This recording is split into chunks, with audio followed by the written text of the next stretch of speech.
Ratusan warga Cilincing, Jakarta Utara berunjuk rasa menuntut penyelesaian ganti rugi atas tanah mereka yang dialihfungsikan untuk proyek tol Cibitung Cilincing. Aksi warga ini membuat Jalan Raya Cakung Cilincing lumpuh total.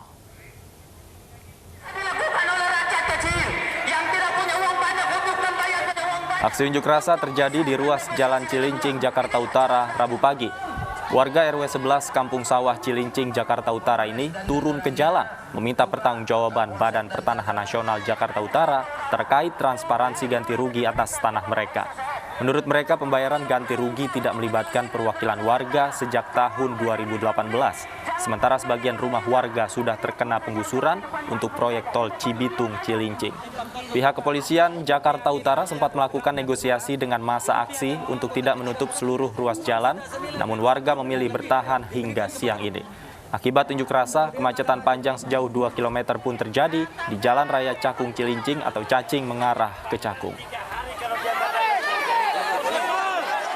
Dan masyarakat itu PTSL awalnya Pak. PTSL tahun 2018 mohon diproses dengan sejelas-jelasnya Pak. PTSL-nya diabaikan oleh PPN Jakarta Utara. Alasannya katanya ada orang yang punya tanah. Sementara waktu ukur PTSL sama sekali tidak pernah ada. Bahkan ada timbul nama-nama baru yang mempunyai PT di dalam kampung sawah ini.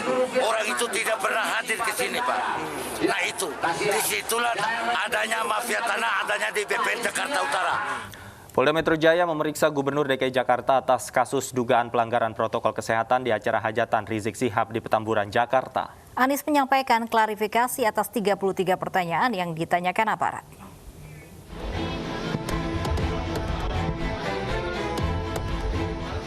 Lebih dari 9 jam, Anies Baswedan menjalani pemeriksaan di Polda Metro Jaya. Anies menyampaikan telah mengklarifikasi 33 pertanyaan yang ditanyakan aparat kepolisian. Jawaban tersebut dilampirkan dalam laporan 23 halaman. Alhamdulillah, saya tadi telah selesai memenuhi undangan untuk memberikan klarifikasi dan prosesnya berjalan dengan baik. Kemudian ada 33 pertanyaan yang tadi disampaikan menjadi sebuah laporan sepanjang 23 halaman. Semuanya sudah dijawab sesuai dengan fakta yang ada. Gubernur DKI Jakarta Anies Baswedan Selasa pagi memenuhi panggilan Polda Metro Jaya untuk diperiksa sebagai saksi atas kasus kerumunan yang terjadi di kawasan Petamburan, Jakarta Pusat, Sabtu lalu. Selain Anies Baswedan, sejumlah pejabat terkait juga diminta keterangan. Di antaranya, Wali Kota Jakarta Pusat dan Kepala Satpol PP DKI Jakarta. Jadi, apakah nanti akan dipanggil yang bersangkutan dan lain sebagainya sangat bergantung kepada hasil penyelidikan. Setelah hasil klarifikasi ini dilakukan dengan beberapa bukti, nanti baru akan dilakukan gelar perkara untuk dinaikkan menjadi penyidikan. Kerumunan massa terjadi saat pimpinan FPI Rizik Syihab menggelar akad nikah putrinya sekaligus peringatan Maulid Nabi. Dalam acara tersebut, kerumunan massa abaikan protokol kesehatan. Tim Liputan, iNews melaporkan.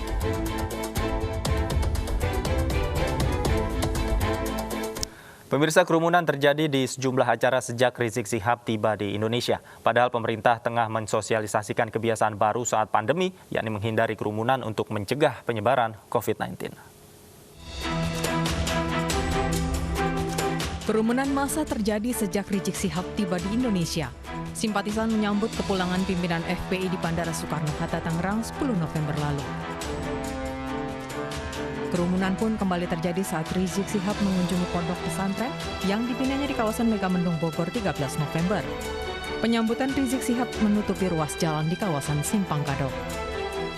Pernikahan anak pimpinan FPI Rizik Syihab di Petamburan Sabtu lalu juga menimbulkan kerumunan.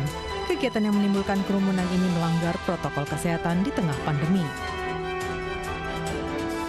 Berdasarkan Undang-Undang tentang Karantina Kesehatan, setiap orang wajib mematuhi protokol kesehatan. Dan jika melanggar, akan dikenakan denda dan pidana penjara.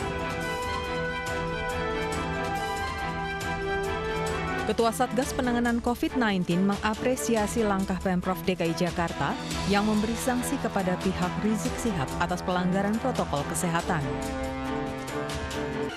Dan apabila di kemudian hari masih terulang kembali, menurut Gubernur Anies, denda tersebut akan dilipat gandakan menjadi 100 juta rupiah.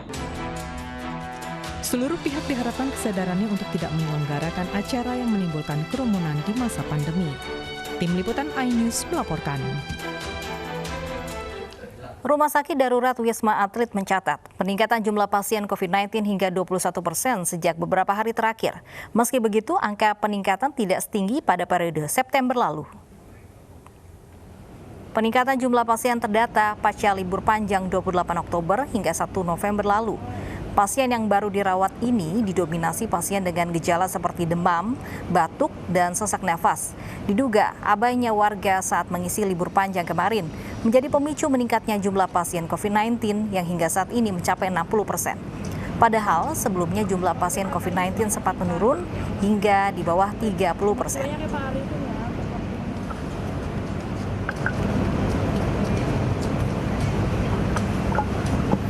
Dan untuk mengetahui informasi terkini sudah bersama kami ada Baby Kristami di Rumah Sakit Darurat Wisma Atlet. Baby, apakah ada peningkatan jumlah pasien di Rumah Sakit Darurat Wisma Atlet saat ini?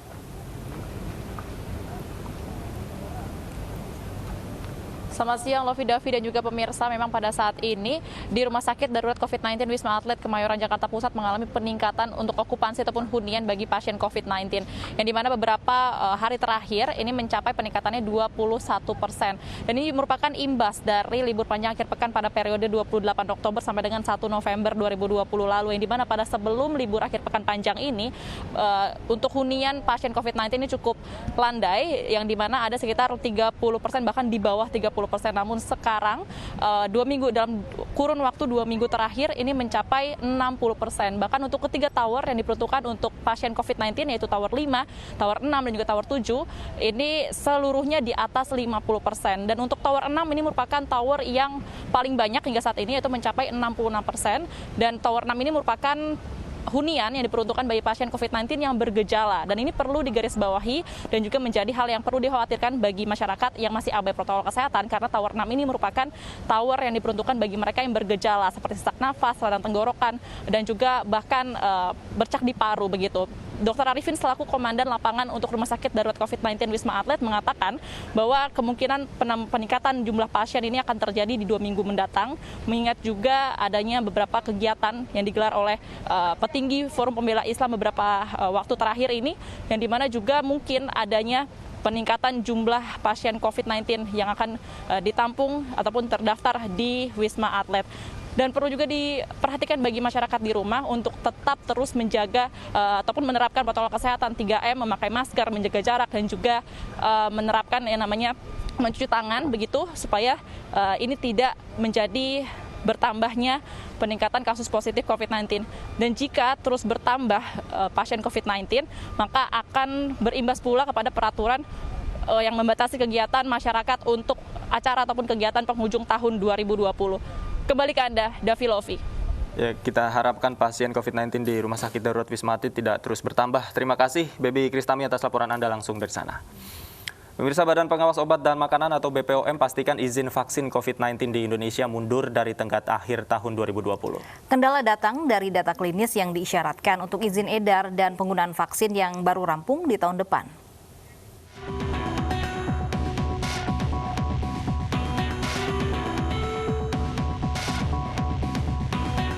Publik tanah air dipastikan harus bersabar dan menunggu lebih lama realisasi janji pemerintah untuk menghadirkan vaksin sebagai penangkal pandemi COVID-19.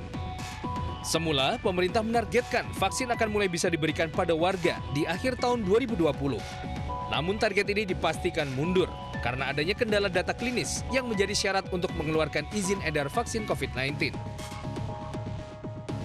Data tidak bisa didapatkan, data untuk yang Desember 2020, minggu ketiga Desember 2020 ini, sehingga tidak bisa diberikan emergency authorization pada Desember minggu kedua atau minggu ketiga 2020 karena kami sudah mendapatkan informasi dari Brazil bahwa mereka tidak bisa memberikan, demikian juga Sinovac tidak bisa memberikan sehingga tidak lengkap dan berdasarkan standar yang ada tentu tidak mungkin kami bisa memberikan emergency authorization pada Desember 2020 sehingga kita mundur kembali kepada rencana yang awal yaitu emergency authorization diberikan pada minggu ke-4 Januari 2021. Sebelum digunakan oleh masyarakat, vaksin COVID-19 telah diuji coba melalui berbagai tahapan.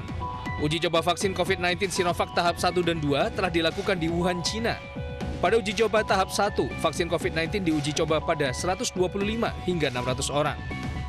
Saat ini vaksin COVID-19 di Indonesia telah memasuki uji coba tahap 3. Hingga saat ini uji coba yang dilakukan di Bandung, Jawa Barat tidak terdapat laporan yang membahayakan. Setidaknya lebih dari 1.590 orang menjadi relawan uji coba vaksin COVID-19. Tak hanya dilakukan di Indonesia, uji coba vaksin COVID-19 tahap 3 juga dilakukan di beberapa negara lainnya. Nantinya masing-masing negara akan melaporkan uji coba tahap 3 sehingga dapat dibandingkan hasil uji klinisnya. Selain dikawal BPOM, uji klinis vaksin COVID-19 juga dikawal oleh Badan Kesehatan Dunia (WHO).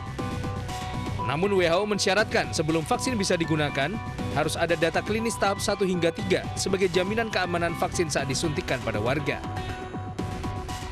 Tim Liputan iNews melaporkan. Pemirsa, Presiden Joko Widodo meminta masyarakat bersabar dan menunggu distribusi vaksin COVID-19 untuk warga. Hingga saat ini pemerintah masih mengupayakan pengadaan dan izin edar vaksin COVID-19.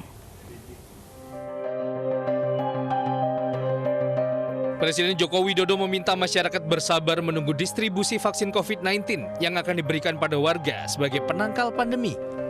Sejumlah kendala pengadaan, penyimpanan, distribusi, hingga izin edar membuat tenggat pemberian vaksin bagi masyarakat yang awalnya pada akhir tahun 2020 terpaksa mundur di awal tahun depan.